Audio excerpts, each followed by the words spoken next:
നമസ്കാരം. അയോധ്യ രാമക്ഷേത്ര പ്രാണപ്രതിഷ്ഠ ജനുവരി 22-നാണ്. എല്ലാവർക്കും അറിയാവുന്നതാണ്. ത്രിദിന ആഘോഷ പരിപാടികളുമായി തെക്കിൻ്റെ കാവിപ്പടയുടെ ഒരു കൂട്ടായ്മ രൂപീകരിക്കപ്പെടുകയാണ്. ആ തെക്കിൻ്റെ കാവിപ്പടയുടെ കൂട്ടായ്മയിൽ അന്നദാനം മുതൽ രക്തദാന ക്യാമ്പുകൾ വരെ നീളുന്ന പരിപാടികൾ സംഘടിപ്പിച്ചുകൊണ്ട് കൈയടിച്ചുകൊണ്ട് ഭക്തരും ജനങ്ങളും ഒന്നാകുന്ന ഒരു കാഴ്ചയിലേക്ക് പോവുകയാണ്. കാരണം രാജ്യം കാത്തിരിക്കുന്ന അയോധ്യ രാമക്ഷേത്രം എന്ന് പറയപ്പെടുന്നതിൻ്റെ അവിടുത്തെ പ്രാണപ്രതിഷ്ഠയോടനുബന്ധിച്ചാണ് ഇത്തരത്തിലുള്ള ചടങ്ങുകൾ നമ്മുടെ തെക്കൻ കേരളത്തിലടക്കം സംഭവിക്കാൻ പോകുന്നത്. അതിനോടനുബന്ധിച്ച് തെക്കിൻ്റെ കാവിപ്പട എന്ന് പറയപ്പെടുന്നൊരു കൂട്ടായ്മ രൂപീകരിക്കപ്പെടുന്നു. അവർ 3 ദിവസത്തെ ആഘോഷ പരിപാടികൾ സംഘടിപ്പിക്കുന്നു. ആ സംഘാടനം എന്ന് പറയപ്പെടുന്നത് എല്ലാവരെയും ഒരുമിച്ച് ചേർത്തുകൊണ്ട് അതിനകത്ത് ഭക്തരെ ഉൾപ്പെടുത്തിക്കൊണ്ട് അന്നദാനം, പ്രഭാഷണ പരിപാടികൾ, രക്തദാന ക്യാമ്പുകൾ അടക്കമുള്ളവ സംഘടിപ്പിച്ചുകൊണ്ട് ഇത്തരത്തിലുള്ള പരിപാടികളുമായി മുന്നോട്ട് പോകുവാനുള്ള ഒരു സാധ്യതയാണ് കാണുന്നത്. അയോധ്യ രാമക്ഷേത്ര പ്രാണപ്രതിഷ്ഠയോടനുബന്ധിച്ച് എല്ലാ ഭക്തജനങ്ങളെയും പങ്കെടുപ്പിക്കുക, വലിയൊരു കൂട്ടായ്മ രൂപീകരിക്കുക. അത്തരത്തിലൊരു കൂട്ടായ്മ രൂപീകരിച്ച് ആ സംഘാടനം നടത്തുക. അതായത് ജനുവരി 20-ന് ആരംഭിച്ച് ജനുവരി 22-ന് സമാപിക്കുന്ന പരിപാടികളിൽ രാഷ്ട്രീയ, സാമൂഹിക, ചലച്ചിത്ര രംഗത്തെ പ്രമുഖ വ്യക്തിത്വങ്ങളടക്കം പങ്കെടുക്കുന്നതാണ് തെക്കിൻ്റെ കാവിപ്പട എന്ന് പറയപ്പെടുന്നത്. ആ തെക്കിൻ്റെ കാവിപ്പടയിലേക്ക് ഒരു കൂട്ടം യുവാക്കളടക്കം എത്തിച്ചേരുന്നുണ്ട്.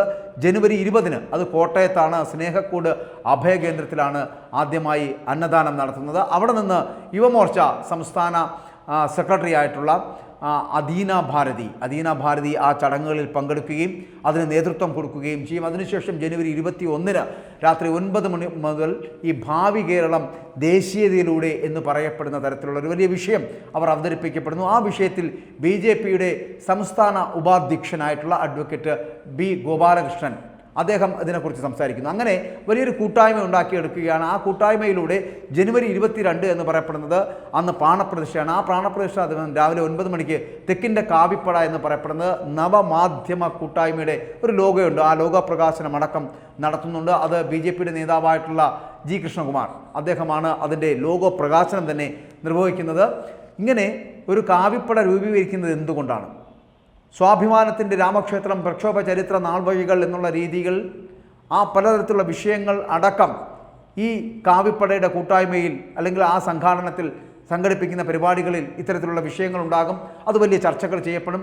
എന്നിട്ട് ആ ചർച്ചയിലൂടെ പങ്കെടുക്കപ്പെടുന്ന വ്യക്തിത്വങ്ങൾക്കും ഭക്തർക്കും കൂടാതെ എത്തപ്പെടുന്ന എല്ലാവർക്കും, എല്ലാ യുവജനങ്ങളടക്കമുള്ളവർക്കും അതൊരു വലിയ അനുഭവവേദ്യമാക്കുന്ന കാലമാക്കി മാറ്റാനുള്ള ശ്രമത്തിലാണ് ഈ തെക്കിൻ്റെ കാവിപ്പട എന്ന് പറയപ്പെടുന്ന കൂട്ടായ്മ. അതിനകത്ത് യുവമോർച്ച നേതാക്കളടക്കം BJP നേതാക്കളടക്കം പങ്കെടുക്കുന്നുണ്ട്. കൂടാതെ എല്ലാ തരത്തിലുള്ള ഭക്തരെയും അതിനകത്ത് പങ്കെടുപ്പിച്ചുകൊണ്ട് ജനുവരി 22-ന് അയോധ്യയിൽ പ്രാണപ്രതിഷ്ഠ രാമക്ഷേത്രമായിട്ടുള്ള അതിൻ്റെ പ്രാണപ്രതിഷ്ഠാ ചടങ്ങുകൾ നടക്കുമ്പോൾ ഇനി കേരളത്തിൻ്റെ തെക്കേയറ്റത്തും പലതരത്തിലുള്ള ഉത്സവ പരിപാടികൾ നടത്തുക എന്നുള്ള ലക്ഷ്യത്തോടു കൂടിയാണ് മുന്നോട്ട് പോകുന്നത്.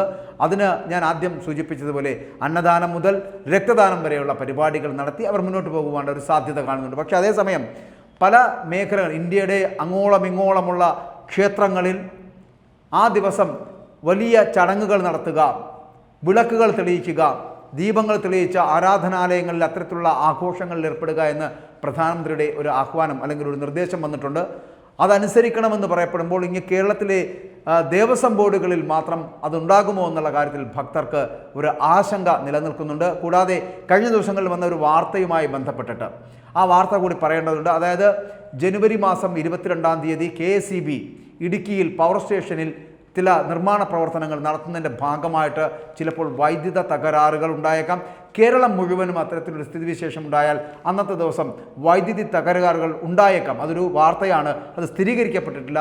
അത്തരത്തിൽ സ്ഥിരീകരിക്കപ്പെടുകയാണെങ്കിൽ അത് ഈ രാമക്ഷേത്ര നിർമ്മാണത്തിൻ്റെ അല്ലെങ്കിൽ രാമക്ഷേത്രത്തിൻ്റെ പ്രാണപ്രതിഷ്ഠയോടനുബന്ധിച്ച് നടത്തണമെന്ന് പറയുന്ന ചില ആഘോഷങ്ങൾക്ക് തടസ്സമായി നിൽക്കുന്നതിൻ്റെ ഭാഗമാണോ എന്നുകൂടി ചിന്തിക്കേണ്ടി വരുന്നു എന്ന് പറയാതിരിക്കാൻ കഴിയുന്നില്ല.